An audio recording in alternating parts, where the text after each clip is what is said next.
Kufyates, which is the Seder Pesach. Actually, we're going through now the conduct of how to conduct yourself the night of Pesach.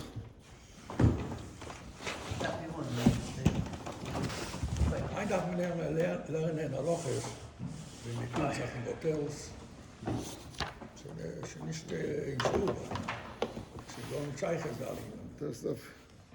Das darf haben für den was geht in Hotel. Im ersten geht nicht, aber bald sich in Stube. Yeah. Okay. Incidentally, yesterday we learned about on the plate. There's the zraya, and then there's the beitza. So we learned that one is connected to Korban Pesach, and one is connected to Korban Chagiga. And I once saw a vote that why do we put an egg on the? So I mentioned yesterday that according to some, the egg is a connection because the same night when Pesach is, the same night comes out Shavuos. I'm sorry, Tisha B'Av. Tisha B'Av is the same night as the first night of Pesach. And on Tisha B'Av, before Tisha B'Av, we eat an egg. Not on Tisha B'Av, before Tisha B'Av, Oval eats an egg. So there's an union of Avelis also. That's why the egg. Some say that, and the Shulchan Aruch we learned yesterday, that the egg means wanting. That the beya, in Hebrew we say beitza, but in Aramaic we say beya, and beya comes from the word wanting. That the Eibishter wanted to redeem us with an outstretched arm, so that's why an egg. But I once have another vote. Why an egg?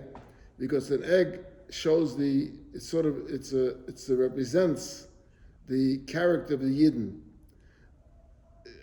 The egg is the only thing that the more you cook it, the harder it gets. Meat, Moshe, is just the opposite. If you have a piece of meat, Moshe, that it's hard to eat, so you cook it longer. The longer you cook it, it gets softer. And the egg is just the opposite. The more you cook it, the harder it gets. And that represents the Yidden in Mitzrayim, that as much as they kasher yanu oisei, ken yibu chen yifritz. On one hand, they were yanos, it should broken them, and they should have given up their faith in Hashem and everything. But kasher yanu, as much as they afflicted them, ken yibu ken yifritz, they became harder and stronger and more firm in the avodah and the emunah in Hashem. Interesting thought. Okay, now he talks over here. So we learned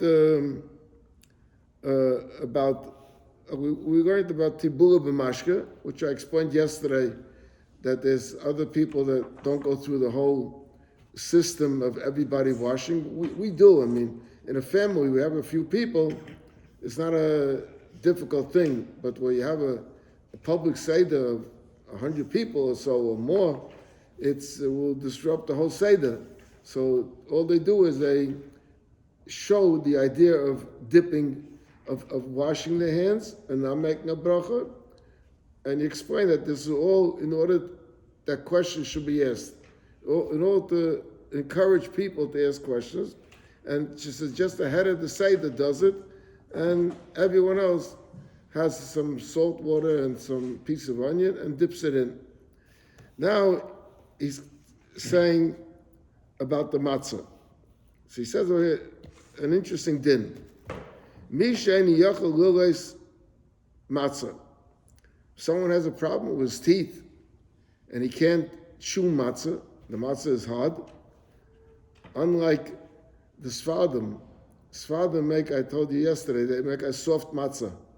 Like a matzah looks like like a piece of soft dough. They make a different way entirely.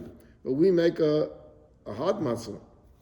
So he says, Mishain yachal lilis matzah, if someone can't chew the matzah, is muta l'shroisa b'mayim. You're allowed to soak the matzah in water. Now, of course, l'rachacha in order to soften it. Of course, this is talking about someone that does not observe the minhag of not eating a brachs. But even someone that does it, we have a din that May Pedis is not machmisim. May Pedis is memayel hachmis if it's together with water. But if it's not water, it's not machmis. So you can soak it, let's say, in the wine, or you can soak it in some juice. Of uvad, the condition is, however, that shalai tehei nimochas legamri. It shouldn't be totally become saggy and lose the whole appearance of the matzah. And the umishu zakan oichayla ve'eni yachal acha shruya b'mayim. Let's say because the water is not a softness for him, or let's say because he observes gebrooks, so he doesn't want to do it. Yachal shroisa b'yayin ebishar mashkin. So he could soak it either in wine or in other juices. Kishashayden esa matzah latzizbo, when you do soak the matzah to be yaitz with it, tzrichen lizoyav, be careful, shaloi yishreisa me'es leis, not to soak it for 24 hours. Ki oz nechshav kimavusha. Then it's called kavush, it's preserved. And if it's preserved in water for 24 hours, so it's cooked matzah already. You're not yaitza. And I mentioned last time when we learned mortar, we learned that the mortar you could soak for 24 hours. It sounds a little bit like a contradiction. When it comes to mortar, you want to get out some of the acid in it, the strong bitterness in it. You can soak it in water for 24 hours. When it comes to matzah, you can't. So the reason is as follows. Al pidin, the kavish kimavushal is soaking in water for 24 hours. But by mortar, they make an exception. The exception is that you can't soak it in vinegar. You can't soak it in something that has a strong taste to it. To soak it in water is allowed. But you also have to be careful. B'shal dvarim shelo yafsid din lechem. You know, they're not only by water, but when you soak in anything that you soak it, you have to make sure that it shouldn't lose the din of lechem, of bread. Now, when it comes to matzah, we have also what's called egg matzah. Egg matzah is a popular product that a lot of people buy it, but you can't use egg matzah for the sake. Egg matzah, I'm not saying it's chametz. I'm not saying that machine matzah is chametz because thousands of Yidden eat it. So how could I say it's chametz? Chas v'shalom. But those who do eat egg matzah during Pesach, so they can't use it for the Seder. Why can't you use egg matzah for the Seder? Because it's supposed to be lechem oni, like a poor man's bread. A poor man's bread is just flour and water. So the same, it has to be a matzah that's made just flour and water. And the egg matzah is made with eggs, so that's called matzah ashira. And that's why you can't use it for the Seder. Machine matzah. Huh? Machine matzah. Machine matzah doesn't have that problem. Huh? Machine matzah doesn't have that problem. The Machine what? matzah. Machine matzah. Machine matzah is also just flour and water, but they make also an egg matzah. Achakach, after this, noitel kazayis mora. You take a kazayis of mora. V'cheinu noisen l'chol echad mivnei beisai. So you also give it to every member that's around the table. V'toivle b'charaisis, and you dip it into the charaisis. U'menayir es ha'charaisa me'olav shaloi yizbatel tam hamora. Now, some people like to dip the whole thing from all sides. So the truth is, there was a time when the Shulchan Aruch permitted that. But now, the Rebbe writes in Haggadah, we don't do that. Now what we do, we dip it in, not that we put it around for all sides. Why is it? Because we always know about bugs in lettuce. Lettuce have a problem with bugs. And you're not allowed to eat the bugs, especially if the bug is the size that the human eye can see it. If you have to put a microscope to it to see it, then that doesn't go into the Issa. But if it's size that you could see it, he could show you pictures of bugs that you could see. So then you're not allowed to eat such bugs.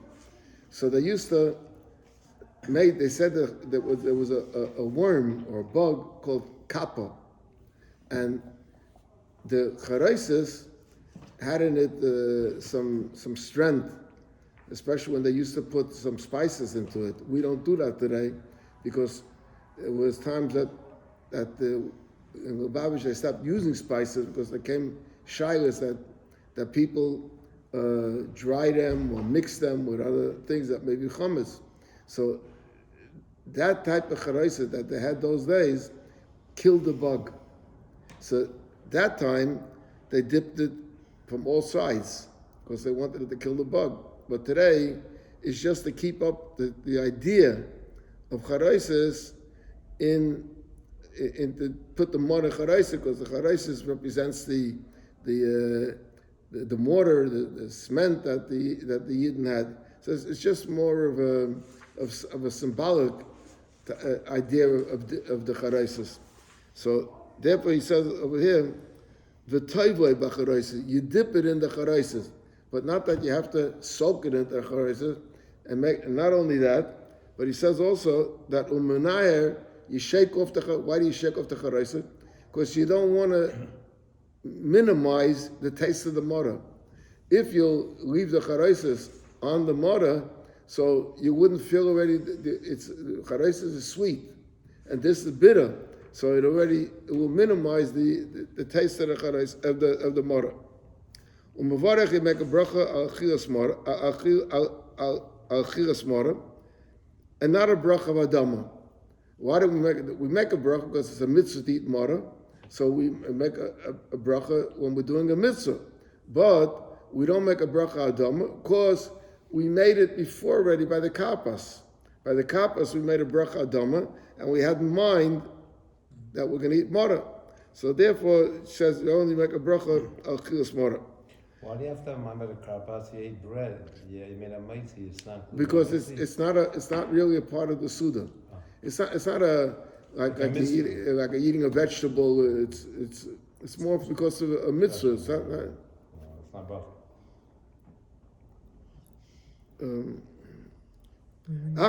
After that, neitel min hamatzah hatachtaina. Then you take the bottom matzah, the third matzah on the bottom. Because when we make the bracha on Moitzi, we didn't go into all that, but when we make the bracha on Moitzi and the achilas matzah, we hold all the matzahs, and then we let the third one slip out of our hand, and we make the bracha. That's a Moitzi lachem and oretz, and then we let the third one slip out of our hand. We make the bracha al achilas matzah. So the third matzah is used later for kairach, the sandwich that we make. So he says over here that after then you take a kazayas from the bottom matzah,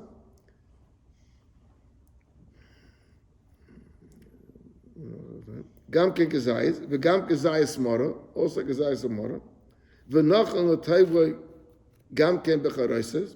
You see, he doesn't say you have to dip it into charaises. He says noch on the table. Why? Because I explained you. If the dipping in charaises is to kill the worm, then you have to do it just like you did. It's the same lettuce, but really we're not concerned about killing the worm, because supposedly there's no worms over there. So then you showed already the idea of charaises, of dipping into charaises. So it says v'nochen, and there's some people that don't. That the kairach, they don't dip into it because they already were yaitzer the dipping. Ulanare me'olav, and to shake it off. Umeniach as a mortar take a matzah, and then you put the mortar into the matzah. V'ayma, and you say, Kainos a hillel, v'chulu, the part, Kainos a b'mansh b'smuz v'ekayim, v'ekayim b'slamar, and v'oichay b'seva. This you eat b'seva.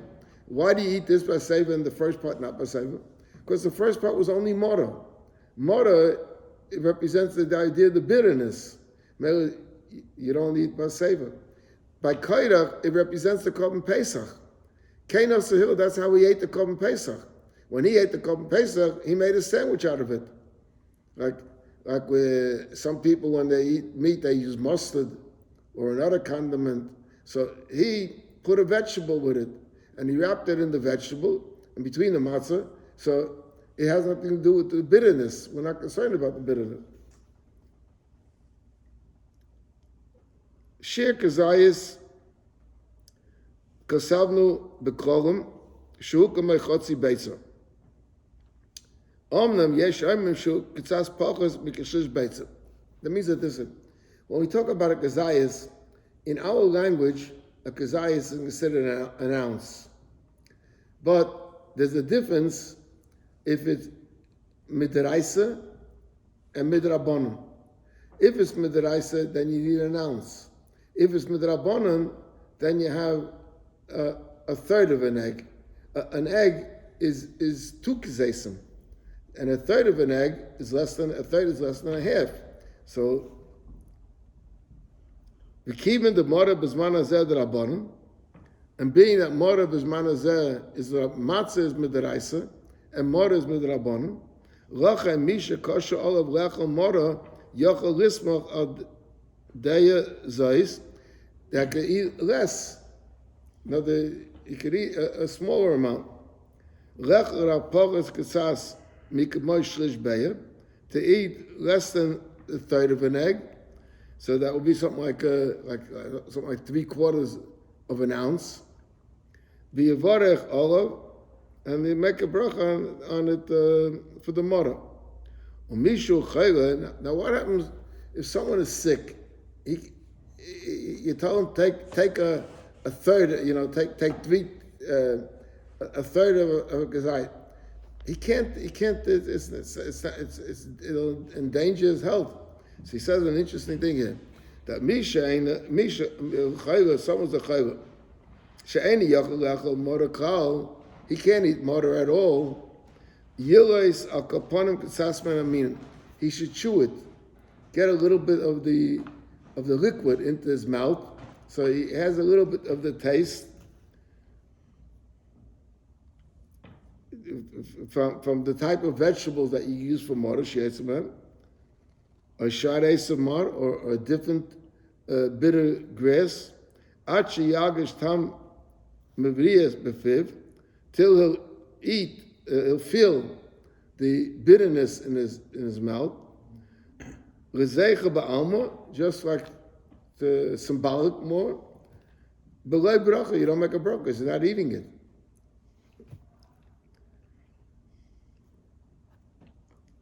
Now he says over here, achakach, after this, so this is we had when you wash, you had rochza, and after rochza, you had moitzi matzah, the eating of the matzah, and then you had mora, and then you had kairach, and then comes the suda. Incidentally, he doesn't talk about it over here. Well, he talks about it a little bit, a little later, okay. The question is, how much time do you have to eat the matzah? So, the rule in Shulchan Aruch is, B'dei achilas pras. B'dei achilas pras means, simple achilas pras means eating a loaf or half a loaf of bread. Pras is broken, half a loaf of bread. How much time that is, it's not clear. Because some say that it's 4 minutes, and some say that it's 7 minutes, and some say it's 8 minutes. So, how do you decide what it is? So they make an afkamina that if you're eating a matzah, our minig is that we eat 2 kazaysim of matzah. We eat 2 kazaysim. We take a kazayis from the top matzah, and we take a zayis from the bottom matzah. Now, the truth is that after you do yachatz, the matzah doesn't have a kazayas already, because a kazayas is approximately a half a matzah. And if the bigger half you gave away for the afikaimen, you're left with the smaller half. So you're left with less than a kazayas. So it's understandable. What you have to do is you have to add matzah from the side, give everybody a piece of your middle matzah, and some extra matzah to complete, and you'll have 2 kazaysim. So they say that the first kazayis, you're to be yaitze the mitzvah of matzah, that you should try to eat in 4 minutes time. And the second kazayis, you eat them together actually. You could even eat it in a longer period of time. And being that mortar is only drabanan, so you could take a third of kibetza, which is, let's say, 3/4 of a kazayas, and you could eat it over a period of 7-8 minutes. Ich habe nicht gesehen, da der Schil. Es hat der Schil gesagt. Het redden bald een beetje wegen dan. Niet bariches. So this is a kitchen shul naruch. So he says, when it comes to the meal, the people, are already hungry from going through the whole Haggadah and all the discussions, So he says that you should eat with seichel. V'achochem eina b'reisha. In other words, and he explains it, Shaloi l'males kreisai, he shouldn't fill his stomach with the food that he's going to eat. Why? L'man yuchol lechol es afikaimen k'mitzvosai v'leka achil gasa. In order that at the end of the meal you have to eat afikaimen. And our minig is that we eat afikaimen also tu kazeisim. Now tu kazeisim is close to a whole matzah, a little less than, but it's a lot of matzah. And if you had already a full meal already, you're not going to be able to digest the afikomen. So it'll be what, and afikomen, the din is, it's nechel al hasayva. What does nechel al hasayva? It means when you're sated already, not that, but you're sated and you have a little bit place to eat. That's why when we say that there's always the question when we say halach madeh chalav asana, kol defin yesef v'yechel, kol detzrich yesef v'yifsach, right? So everyone asks the question. That doesn't belong over here. That should be said when you're in shul. When you're in shul and there's guests and they're looking for a place to eat or to spend the night, so you should make an announcement that I'm inviting kol defin yesef v'yechel and kol detzrich yesef v'yifsach. Why do you say it sitting at the table already? So it's explained that if you listen carefully to the words, it's saying as follows. You have the guests that you invited in shul, and now you're saying to them, kol defin, whoever is hungry, so if you're hungry, you can't eat the afikomen now. So, because you have to first eat the meal, and then eat the afikomen. If you're stuffed with the meal, so then you can't eat the afikomen. So we say, kol defin, whoever is hungry. Hungry means that he has to eat. Is yesef v'yechel, let him come and eat. Why? In order that he should be able to eat the afikomen later. So he should come now, yesef v'yechel, in order that he should you don't invite a person just for dessert. You give him a meal, and then you say, you'll have dessert, afikomen. Called the tzrich, what does it mean, the tzrich? That he's not hungry, he needs just a little bit.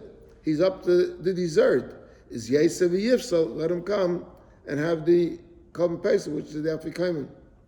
So he's saying over here, you have to bear in mind not to overeat and indulge in the food, that later come you have no koyach to eat the afikomen. It's just, you spoil the whole thing.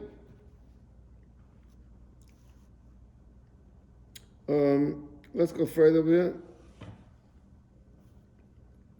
Okay, so he says, Shalai Lamal is crazy. Laman yuchal lechel apikoyim kemitzvosayin, v'loi lachil gasa. Chil gasa means that you're not eating it like a person that's enjoying his food, he's just stuffing it.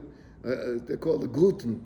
Ve'ein oichlem basa tzli b'shrei alevis. On the night of Pesach, you can't eat roasted meat. Now, this is a very important din.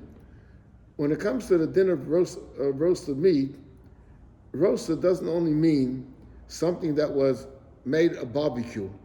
Usually when we think of roasted meat, we think of a barbecue, where you have a skillet, and you have the charcoal, and you put on a fire, and you burn it on the fire.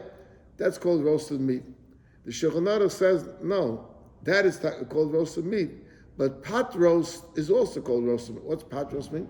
Pot roast means that you didn't add water. You took a piece of meat, and let's say you put some vegetables in the pot, and the meat cooks in its own juice. That's called pot roast. So you can't eat that also. However, there is a din. I don't know if it has any taste, but there is a din in Shulchan Aruch that what happens if someone, let's say someone didn't know the din. He didn't know that you're not supposed to eat basar tzli on Pesach. And one of the guests brought it to his attention that you can't eat basar tzli on Pesach. So what could you do? So the Rebbe paskins in Shulchan Aruch, not everyone agrees with that psak, but the Rebbe paskins in Shulchan Aruch that bishul achat tzli is mutter. In other words, if you took roasted meat and you cooked it afterward in water, so even though originally it was roasted, well, the Rebbe paskins that it's mutter. It's not going to, you're killing the taste maybe of the roasted meat, but then you could eat such meat by the Seder.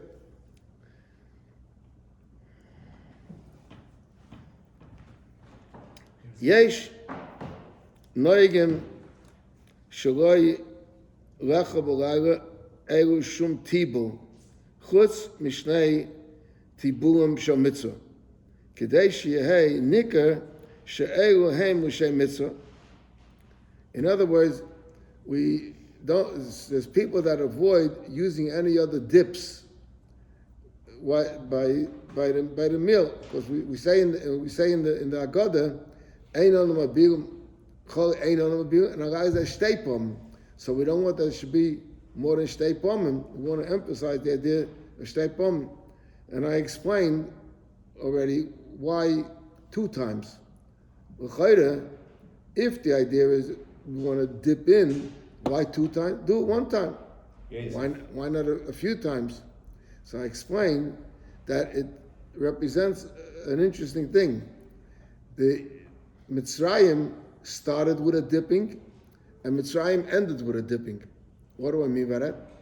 When Yaakov told Yosef to go visit his brothers, and the brothers saw him arriving, so they took that special tunic, that special shirt that he had, and they wanted to be able to tell Yosef that something to Yaakov, that something happened to Yosef. So it says, "Vayitbul Yosef b'dam." They dipped it in blood. They slaughtered a live animal, and they dipped it into the blood. That's when Mitzrayim started, because then later they took him out of the pit, and they sold him to the Ishmaelim, and the Ishmaelim ended up selling him to Mitzrayim. With that started Mitzrayim. How did Mitzrayim end? Mitzrayim ended with the Yidden having a Korban Pesach. And what did the Eibusha told them to do with the Korban Pesach? He told them that you should have a cup, and the blood should be put into a cup. And then it says you should take a bunch of hyssop, type of a grass, utuvaltem badam asher basov. You should dip it into the blood that's in the cup, and you should smear it on your houses. So Mitzrayim started with a dipping, and Mitzrayim ended with a dipping. So to commemorate that, we have a dipping shtei pomim, but not more. And I also explained that the children always ask the question that, what do you mean? Every time when we eat bread or challah, we dip it in salt. So I explained that with salt, when we talk about dipping, means dipping into a liquid. Different type of liquids that people make. They can make a garlic liquid, they can make a tomato liquid, they can make a lot of different kind of liquids. But salt is not a liquid. So that's why the fact that we dip into salt is not a contradiction to what we're saying. I heard the Rebbe dipped into salt also by the Seder. Huh? I heard that by the Seder, the Rebbe dipped the matzah into salt. But that's the matzah that we eat l'shem. We don't dip that into salt because also not to be involved in the tam matzah. Okay, we'll stop over here. It's I mentioned before that there's a Levana outside. Hopefully it's still there.